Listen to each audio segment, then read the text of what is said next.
Dear students, आज के इस वीडियो में हम 5 के पाठ में अम्ल और क्षार के सामान्य गुणधर्म यानी कि अम्ल क्षार के क्या क्या गुण हैं उनको समझेंगे। साथ ही हम यहाँ अम्ल क्षार और लवण के क्या क्या उपयोग हैं उनको समझेंगे कि ये हमारे दैनिक जीवन में कहाँ और किस प्रकार से काम में आते हैं।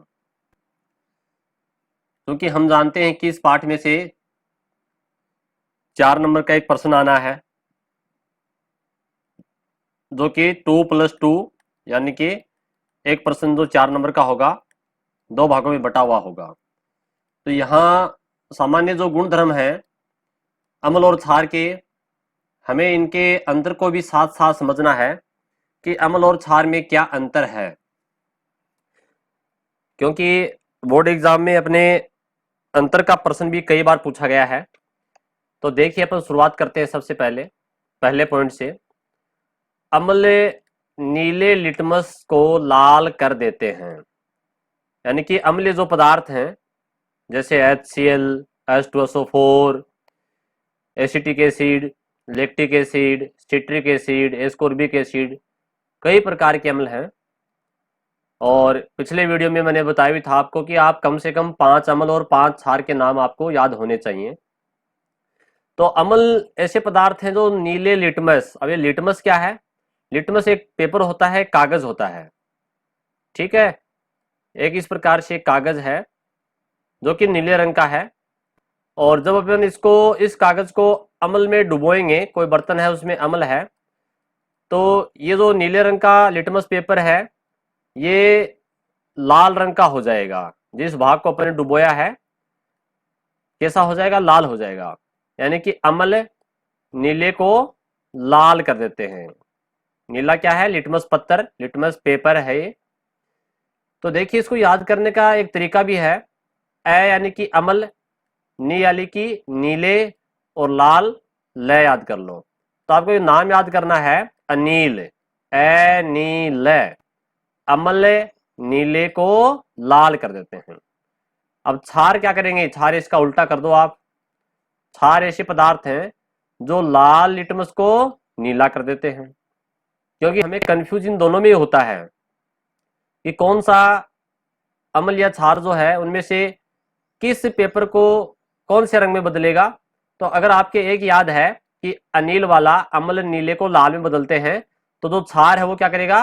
वो लाल को नीले में बदलेगा। पहला पॉइंट अपन ने इसको समझा। फिर दूसरा पॉइंट देखिए, अम्ल धातु के साथ क्रिया करके हाइड्रोजन गैस देते हैं। देखिए, ये पॉइंट बहुत इंपॉर्टेंट है और इसको एक प्रयोग के द्वारा भी नीचे समझाया गया है।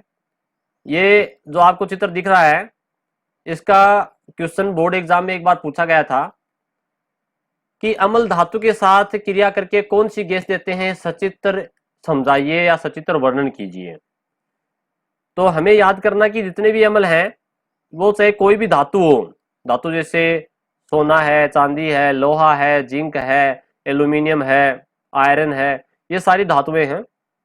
आयरन को ही लोहा भी कहते हैं और जिंक को जस्ता भी कहते हैं। जिंक या जस्ता एक ही बात है। तो जितनी भी धातुएं हैं, जैसे धातु है कोई और ये अम्ल के साथ अभिक्रिया करती है तो कौन सी गैस देगी? हाइड्रोजन गैस देगी, ठीक है। और साथ में क्या बनेगा? लवण बनेगा। तो देखिए, यहाँ अपने अम्ल तो ले लिया ये H2SO4, धातु ले लिया अपने Zn जिंक या जस्ता, ZnSO4 बन गया और H2 गैस, हाइड्रोजन गैस मुक्त होती है। तो ये गैस इंपॉर्टेंट है, अपन को ये याद रखना है।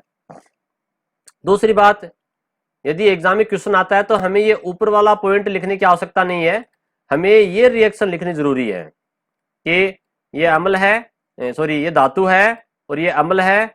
अम्ल धातुओं के साथ में जब क्रिया करते हैं तो हाइड्रोजन गैस और लवण बनाते हैं। अब इसी अभिक्रिया को प्रयोग के द्वारा इस डायग्राम में समझाया गया है। देखिए, इस प्रकार के जो चित्र बनते हैं उनमें हमें सबसे पहले तो ये ध्यान रखना होता है कि अपनी जो किताब में जो अपनी जो कॉपी होती है, नोटबुक होती है अपनी, उसमें लाइन खींची हुई होती है और बोर्ड पेपर में अपने पास जो आंसर पुस्तिका आएगी, उत्तर पुस्तिका, उसमें भी इस प्रकार से लाइनें खींची होती हैं। तो हमें ध्यान ये रखना होता है कि ये जो इसका स्टैंड है ये, और जो अपन ने यहाँ पर कोई बर्तन रखा है, इस बर्तन का इसको अपन को एक ही लाइन के ऊपर बनाना है। ये खास बात ध्यान रखने वाली है। कई बच्चे क्या गलती करते हैं कि इसको तो यहां बना दिया और ये बर्तन को यहां हवा में यहां लटका दिया, ठीक है, यानी कि ये इतना ऊंचा नहीं हो सकता, ये दोनों एक ही लेवल में होने चाहिए। अब देखिए आपको इस डायग्राम के बारे में मैं समझाता हूं। अभी ऊपर जो अपन ने देखा था वही बात है कि ये जिंक जस्ता है, ये छोटे छोटे टुकड़े आपको दिख रहे हैं, दानेदार जिंक के टुकड़े, ये इसी के टुकड़े हैं जिंक के जस्ते के, ठीक है। और इसके अंदर ये अपने तनु सल्फ्यूरिक अम्ल है, सल्फ्यूरिक अम्ल ये रहा H2SO4, ये डाल दिया अपन ने, ठीक है। जिंक के टुकड़े और सल्फ्यूरिक अम्ल ये दोनों अपने यहाँ इसमें टेस्ट ट्यूब में परख नली में डाल रखे हैं। इसको स्टैंड पे लगा दिया, कोरक से बंद कर दिया और एक प्रवाह नली, एक नलिका जोड़ दी, ट्यूब जोड़ दी, और इस ट्यूब को अपन ने एक बर्तन में जिसमें साबुन का विलयन है, साबुन को घोल दिया। साबुन को क्यों घोला गया है? ताकि इसमें जो गैस बनेगी उसके बुलबुले बन जाएं। साबुन के घोल के कारण जो गैस बाहर निकलेगी तो क्या बन जाएंगे? बुलबुले बन जाएंगे। तो यहाँ पर हाइड्रोजन गैस से भरे हुए साबुन के बुलबुले जब बाहर निकलेंगे, हवा में आएंगे, तो हमें कैसे पता चलेगा कि ये हाइड्रोजन गैस ही है, इस बुलबुले के अंदर हाइड्रोजन गैस है, ये हमें कैसे पता चलेगा? जब इस बुलबुले के पास में हम जलती हुई मोमबत्ती लेके जाएंगे तो फट फट की ध्वनि के साथ में हाइड्रोजन गैस का दहन होता है। दहन का मतलब जलना। ये हाइड्रोजन गैस की विशेषता है कि हाइड्रोजन गैस फट फट की ध्वनि के साथ में जलती है, ठीक है। यानी कि ये इस बात का सबूत है कि इन गुब्बारों, इन बुलबुलों के अंदर हाइड्रोजन गैस है।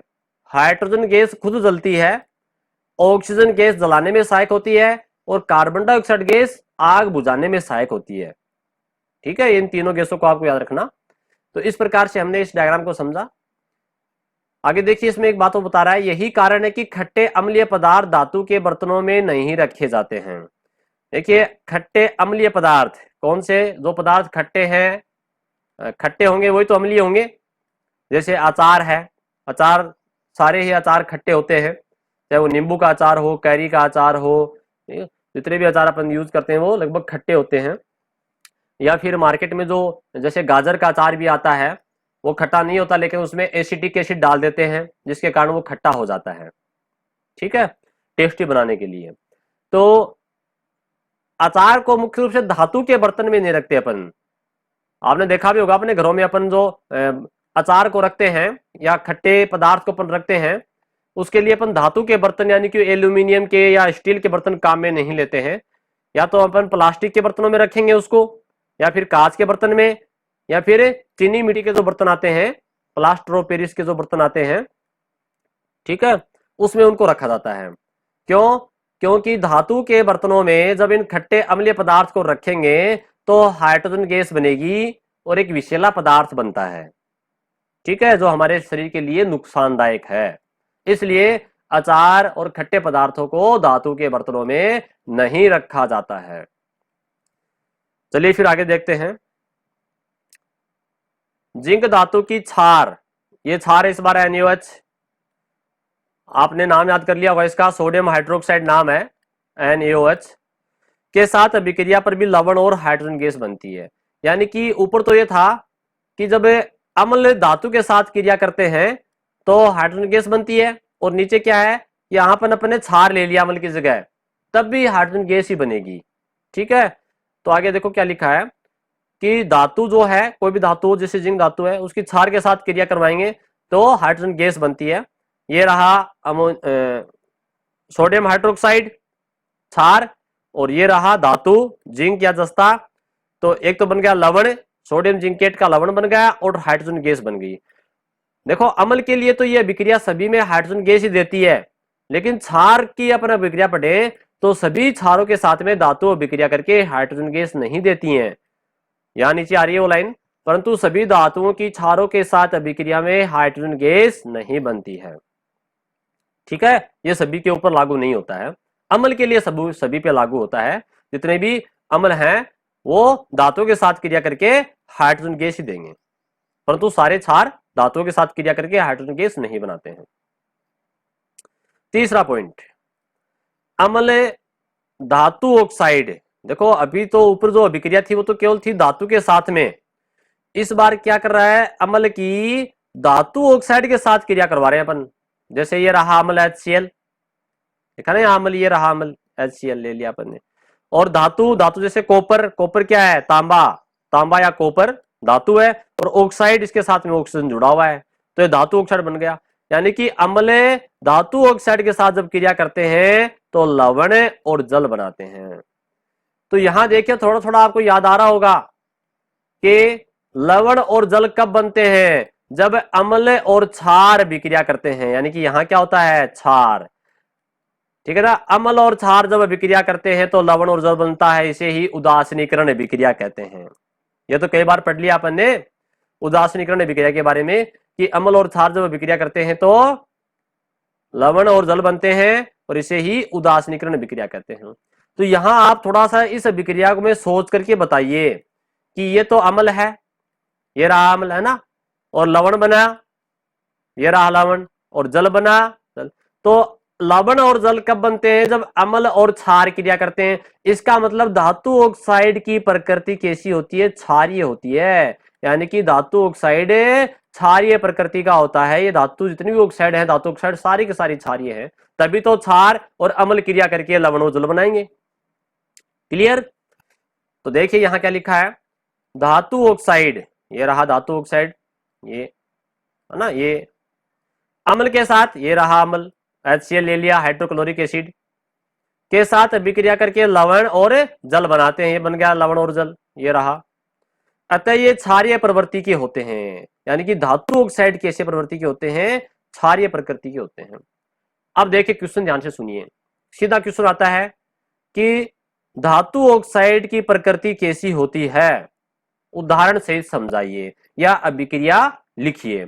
तो हमें क्या लिखना होगा कि धातु ऑक्साइड की प्रकृति क्षारीय होती है, और हमें यह अभिक्रिया लिखनी होगी, ठीक है। क्षारों के साथ में, अब देखो उल्टा करना है, जब हमने अम्ल की अभिक्रिया धातु ऑक्साइड के साथ करवाई, अब क्या करवाएंगे, क्षार की अभिक्रिया अधातु ऑक्साइड, क्या ले लिया अपन इस बार, अधातु, यहां तो क्या था, धातु और अम्ल था, अब ले लो अधातु और क्षार, तब भी लवण और जल बनेगा।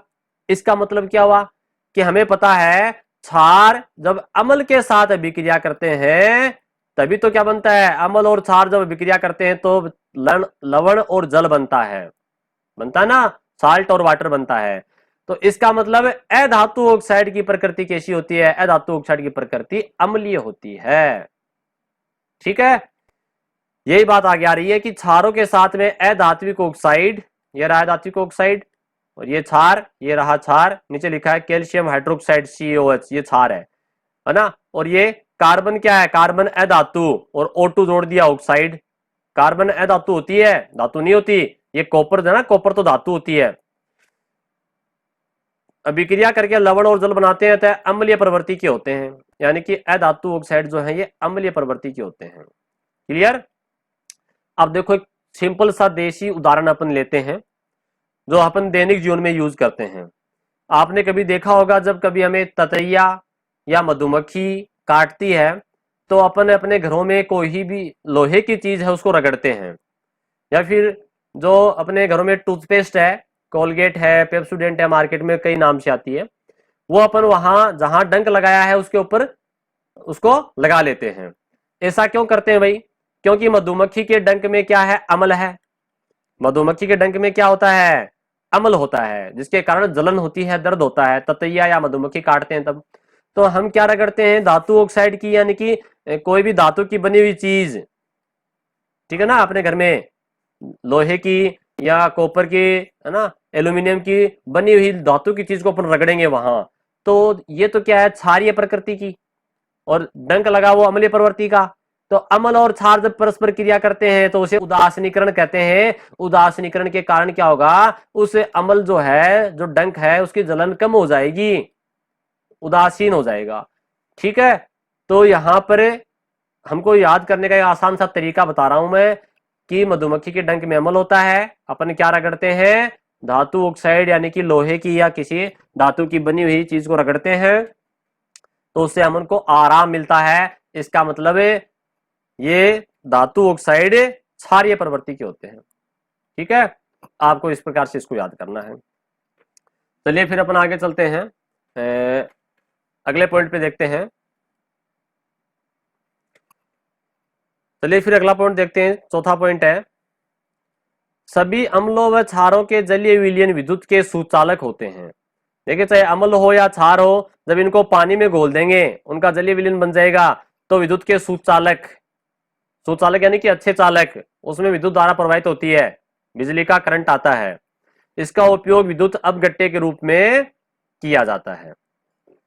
पांचवा पॉइंट, सभी अम्ल क्षारों से विक्रिया करके, यानी कि अम्ल क्षार से विक्रिया करके अपने गुणों को खो देता है। यानी कि अम्ल जो है वो क्षार के गुणों को नष्ट कर देगा और क्षार है वो अम्ल के गुणों को नष्ट कर देगा, और इसे ही उदासीन हो जाते हैं। इस क्रिया को ही उदासीनीकरण कहते हैं। ये विक्रिया कई बार आ चुकी है, 3 बार तो इसी पाठ में आ गई और अगले पाठ में भी आएगी। तो अम्ल और क्षार, अम्ल HCl ले लिया, क्षार अपने NaOH ले लिया, लवण और जल बनता है, NaCl नमक बना जो कि एक लवण है, और जल बना, ये उदासीनीकरण विक्रिया है। आपको ये विक्रिया लिखनी है, एग्जाम में क्वेश्चन आएगा, उदासीनीकरण विक्रिया किसे कहते हैं, अभिक्रिया का समीकरण दीजिए। तो आपको ये पूरी डेफिनेशन लिखनी है, ठीक है, और ये आपको ये रिएक्शन लिखनी है। अब हम पढ़ेंगे आज के वीडियो का दूसरा पॉइंट, इसी में अम्ल, क्षार और लवण के उपयोग, कि इनके हमारे दैनिक जीवन में क्या उपयोग है। अम्ल हमारे जीवन में कहाँ काम आते हैं, क्षार कहाँ आते हैं, लवण कहाँ काम में आते हैं। तो अपन देखते हैं। देखिए, यहां से छोटा क्वेश्चन जो है 2 नंबर का क्वेश्चन बन सकता है। दैनिक जीवन में अम्ल, क्षार व लवण के व्यापक उपयोग है। व्यापक यानी कि बहुत ज्यादा उपयोग है। H2SO4 यानी कि सल्फ्यूरिक अम्ल, HCl यानी कि हाइड्रोक्लोरिक एसिड, HNO3 यानी कि नाइट्रिक अम्ल, इनके नाम है। को खनिज अम्ल भी कहा जाता है। देखिए, ये नाम आपको याद कर लेने, इनको खनिज अम्ल भी कहा जाता है। इनको खनिज की श्रेणी में माना गया है, ये खनिज है। ठीक है, खनिज किसे कहते हैं, जो कुछ खान से खोद करके निकाला जाता है वो खनिज कहलाते हैं। जबकि पौधों एवं जंतुओं में प्राकृतिक रूप से पाए जाने वाले अम्लों को कार्बनिक अम्ल कहते हैं। पौधों के अंदर और जंतुओं में जो है, जैसे मैं जंतु की बात करूं, मधुमक्खी का, चींटी का डंक है, ततैये का डंक है ना। पौधों के अंदर भी कई छोटे छोटे रोम होते हैं, जैसे गंवार का पौधा होता है ना। अगर अपन उस खेत में से, गंवार की फसल में से निकलेंगे तो अपने उसके छोटे छोटे रोम चुभ जाएंगे तो खुजली चलेगी अपने। बहुत सारे पौधे ऐसे हैं जिनकी पत्तियों से, है ना, जिनके तने के ऊपर रोमों से हमें खुजली शुरू हो जाती है, यानी कि अम्ल होता है उनके अंदर भी। कौन सा अम्ल होता है, कार्बनिक अम्ल। कार्बनिक अम्ल का मतलब इसमें कार्बन होता है। तो आप यहाँ देखो, खनिज अम्ल में देख रहे होंगे, ये जो खनिज अम्ल है इनमें कहीं पर भी कार्बन नहीं है। हाइड्रोजन है, सल्फर है, ऑक्सीजन है, hydrogen chlorine, hydrogen nitrogen, oxygen, carbon कहीं नहीं है। तो कार्बनिक अम्ल किसमें होते हैं, पौधे और जंतुओं में कार्बनिक अम्ल होते हैं। जैसे सिट्रिक अम्ल, सिट्रिक बोल दो या साइट्रिक बोल दो, एक ही बात है। सिट्रिक अम्ल खट्टे फलों में होता है, नींबू में, मौसमी में, संतरा में सिट्रिक अम्ल होता है। टार्ट्रिक अम्ल, ठीक है, टार्ट्रिक अम्ल है। एसिटिक अम्ल, एसिटिक एसिड सिरका में होता है। लैक्टिक अम्ल, लैक्टिक अम्ल दही में होता है। दूध में लैक्टोज शर्करा होती है, वो लैक्टोज शर्करा लैक्टिक अम्ल में बदल जाती है। और कौन बदलता है, लैक्टोबैसिलस नाम का एक बैक्टीरिया, जीवाणु होता है, वो लैक्टोज शर्करा को लैक्टिक एसिड में बदल देता है और दही खट्टा हो जाता है। अम्ल यानी कि खट्टा। खनिज अम्ल विभिन्न उद्योग धंधों में, जैसे औषधि में, इनकी बात कर रहा है ये खनिज अम्लों की। कहाँ कहाँ काम आते हैं, औषधि दवाई बनाने में काम आते हैं। पेंट, अपन जो पेंट करते हैं, है ना, लोहे के, लकड़ी के जो कलर करते हैं। उर्वरक, उर्वरक के जो कृत्रिम जो अपन खाद बनाते हैं, उर्वरक बनाते हैं खेतों में डालने के लिए, उसमें काम आते हैं। अब इनके के बारे में बताएगा ये, कि हाइड्रोक्लोरिक अम्ल कहाँ काम में आता है, HCl। ठीक है, अनेक उद्योग, जैसे बॉयलर को अंदर से साफ करने में, देखो बॉयल बनने होता है उबालना, और बॉयलर यानी कि उबालने वाला, किसी चीज को गर्म करने वाला बॉयलर। सिंक व सैनिटरी को साफ करने में विशेष रूप से काम आता है। हाइड्रोक्लोरिक अम्ल का उपयोग वहां होता है। नाइट्रिक अम्ल का उपयोग उर्वरक बनाने में, जैसे यूरिया, है ना, यूरिया खाद होती है ना, ये बनाने में काम करते हैं। इसी के साथ में सोने व चांदी के गहनों को साफ करने में काम आता है, कौन, नाइट्रिक अम्ल। अब ये अकेला नाइट्रिक अम्ल काम नहीं आएगा सोने चांदी के गहनों को साफ करने में, इसके साथ में एक चीज और मिलाते हैं। बहुत इंपॉर्टेंट क्वेश्चन आ रहा है, और ये क्वेश्चन यहां से आने की पूरी पूरी संभावना होती है। ठीक है ना, आपको ये इतना पूरा याद करना पड़ेगा, यहां से लेकर के और यहां तक। ये कई बार एग्जाम से पूछा गया है, बहुत इंपॉर्टेंट चीज है ये, इसको समझ लो कि 1 भाग HNO3 और 3 भाग HCl को मिलाने पर अम्लराज बनता है, जिसको एक्वारेजिया कहते हैं। आपको ये नाम ये भी याद करना पड़ेगा अंग्रेजी का। इसको इस प्रकार से पूछा जा सकता है, मैंने हिंदी में लिख रहा हूं कि एक्वारेजिया क्या है ना। आप सोचोगे ये तो कहीं हमने पूरी किताब पढ़ ली, कहीं मिला ही नहीं। देखो एक्वारेजिया नाम तो अंग्रेजी का है, लेकिन हिंदी में दे दिया इसको ऐसे लिख करके। तो एक्वारेजिया क्या है? अम्लराज को ही एक्वारेजिया कहते हैं, अम्लराज। अम्लराज क्या होता है? 1 भाग, ये अनुपात याद करना आपको, 1 भाग HNO3 और 3 भाग HCl, यानी कि 1:3। एक क्या है? HNO3 है, ठीक है, और 3 क्या अनुपात लगा दिया मैंने यहां पर? HCl। ये अनुपात का क्वेश्चन भी एग्जाम में पूछा गया है कि अम्लराज बनाने में या एक्वारेजिया बनाने में अनुपात, किस अनुपात में अम्लों का प्रयोग किया जाता है? तो 1 अनुपात तो HNO3 और 3 अनुपात HCl काम में लेते हैं। इसको याद कर लीजिएगा, ठीक है। ये अम्लराज बन गया। अब देखो इन दोनों अम्लों को मिला दिया, HCl को और HNO3। HNO3 नाइट्रिक अम्ल है ये, और ये हाइड्रोक्लोरिक अम्ल है।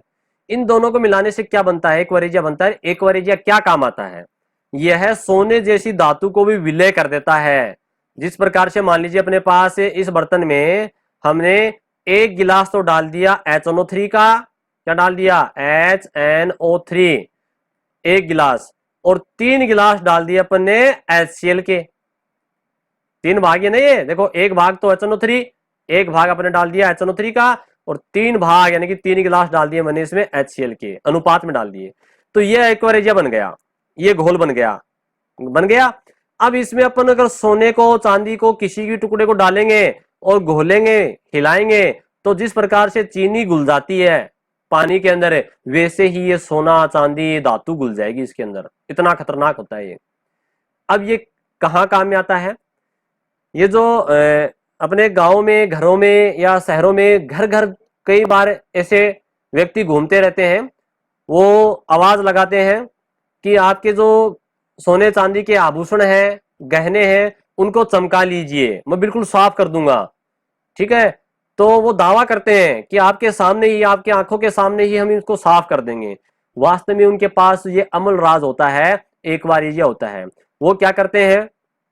हमारे सामने ही इस घोल के अंदर, अपन सोचेंगे कि ये कोई पानी है साफ करने का, है ना, साबुन का घोल है, अपन ये सोचते हैं, लेकिन है क्या ये? अम्लराज। उसमें हमारे जो गहने हैं उनको डुबोएगा, हमारे सामने ही थोड़ा हिलाएगा और हिला करके वापस बाहर निकाल लेगा, ठीक है। अपन खुश हो जाएंगे, क्यों? क्योंकि वो बिल्कुल चमकने लग जाते हैं। क्यों चमकने लग गए? अपने जो आभूषण थे उनके ऊपर की जो सतह है वो तो इस एक्वारेजिया के अंदर घुल गई। अपने जो आभूषण दिया था उसको जो ही पानी में, इस घोल में, अम्लराज में जो ही ये घुमाएगा, हिलाएगा, तो ऊपर की जो सतह है वो तो इसमें घुल जाएगी, उसका वजन कम हो जाएगा। वो वजन नहीं करता है, उसको तोलता नहीं है, ठीक है। तो इस प्रकार से हमें वो ठग लेता है, एक प्रकार से हम ठगे जाते हैं, ठीक है। तो यहां से भी क्वेश्चन आता है कि कोई व्यक्ति आपके शहर में, गली में, आपके घर में ये आवाज लगाता है कि आपके गहनों को चमका दूंगा, तो उसके पास क्या चीज है? अम्लराज है, एक्वारेजिया है। सल्फ्यूरिक अम्ल यानी कि H2SO4, सल्फ्यूरिक अम्ल जो होता है ना H2SO4, इसका नाम है H2SO4 का ही सल्फ्यूरिक अम्ल। सेल, कार की बैटरी, अपने जो कार की बैटरी आती है ना, मोटरसाइकिल की बैटरी, कार की बैटरी, या जो सेल होता है अपने, ये उद्योगों में काम में आता है। और सल्फ्यूरिक अम्लों को अम्लों का राजा, किंग ऑफ एसिड, राजा यानी कि सभी अम्लों में सबसे महत्वपूर्ण माना गया है H2SO4 को। इसको अम्लों का राजा भी कहते हैं। देखो ये अम्लराज अलग चीज है, ये तो इन दोनों का अनुपात, ठीक है, अम्लराज। और ये अम्लों का राजा, ये H2SO4 है, सल्फ्यूरिक अम्ल है। किसी भी देश की औद्योगिक प्रगति की दर को उस देश के उद्योग धंधों में सल्फ्यूरिक अम्ल की खपत से मापा जाता है। बहुत इंपॉर्टेंट लाइन है। कोई देश विकासशील है या विकसित है उसका पता कैसे चलेगा? जो देश ज्यादा सल्फ्यूरिक अम्ल की खपत करता है, खपत यानी कि काम में लेता है, जो देश सबसे ज्यादा सल्फ्यूरिक अम्ल काम में ले रहा है वो देश उतना ही औद्योगिक प्रगति पर है, उसकी फैक्ट्रियां, उद्योग धंधे उतने ही ज्यादा प्रगति कर रहे हैं। ये उसका मापन है, उसको मापा जाता है। इसके अलावा अनेक कार्बनिक अम्ल, अब कार्बनिक अम्ल की बात करेगा ये, जो पौधों में जंतुओं में होता है। एसिटिक अम्ल भी सिरके के रूप में, सिरका अचार बनाने में काम आता है। खाद्य पदार्थों को जैसे अचार आदि को संरक्षित, संरक्षित यानी कि बचाव के लिए, अचार को खराब होने से बचाता है। लकड़ी के फर्नीचर आदि को साफ करने में, कि लकड़ी के जो फर्नीचर जो है उसके दीमक नहीं लग जाए, है ना, इसलिए अपन उसको साफ करते हैं। अब आगे बात करेगा क्षार की। पहले बात की अपन ने अम्लों की, अब होगी क्षार के क्या क्या उपयोग, अपने क्षार कहाँ काम में आता है। क्षार का भी उपयोग उद्योग धंधों में प्रमुख रूप से होता है, जैसे साबुन अपमार्जक, साबुन कपड़े धोने का साबुन, नहाने का साबुन, अपमार्जक यानी कि डिटर्जेंट, सरफ जिसको बोलते हैं। और कागज उद्योग, वस्त्र उद्योग आदि में सोडियम हाइड्रोक्साइड का उपयोग करते हैं। सोडियम हाइड्रोक्साइड यानी कि NaOH, सोडियम हाइड्रोक्साइड का उपयोग कहाँ होता है, ये आगे भी आएगा, अपने आगे एक पूरा पॉइंट है NaOH, सोडियम हाइड्रोक्साइड। इसको साबुन, अपमार्जक, कागज उद्योग और वस्त्र उद्योग में काम में लेते हैं। इसी प्रकार से कैल्शियम हाइड्रोक्साइड का उपयोग मिट्टी की अम्लता को दूर करने में किया जाता है। कैल्शियम हाइड्रोक्साइड, ये रहा कैल्शियम हाइड्रोक्साइड।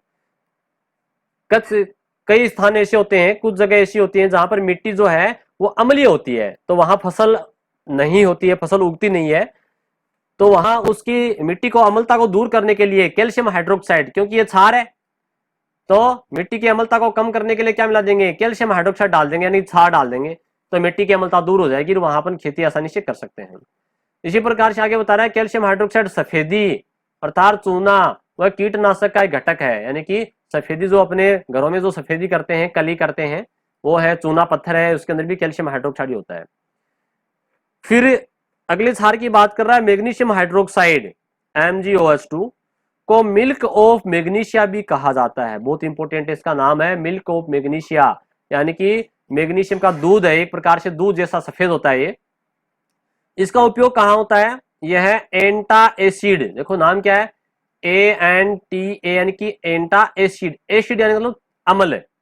और आपने नाम सुना होगा एंट या एंटी, है ना, एंटी होता है ना, जैसे कोई दो व्यक्ति चुनाव लड़ते हैं, कि एक व्यक्ति चुनाव लड़ रहा है, दूसरा व्यक्ति उसके सामने चुनाव लड़ रहा है, तो ये व्यक्ति क्या कहेगा कि ये मेरे एंटी में खड़ा हो गया, एंटी मतलब आमने सामने, ये इसके एंटी में खड़ा हो गया चुनाव के अंदर। तो एंटी का मतलब क्या होता है, विपरीत या अपोजिट होता है, ठीक है ना। तो अम्ल का विपरीत क्या होता है, एसिड का विपरीत क्षार, तो ये क्षारी तो है, तो ये एंटा एसिड पेट की अम्लता और पेट की कब्ज दूर करने में उपयोग होता है। देखो पेट के अंदर जब एसिडिटी हो जाती है, पेट में जब अम्लता बढ़ जाती है, तो अपन कहते हैं ना कि एसिडिटी हो गई, खट्टी खट्टी डकार आना, तो ये अम्लता एसिडिटी है।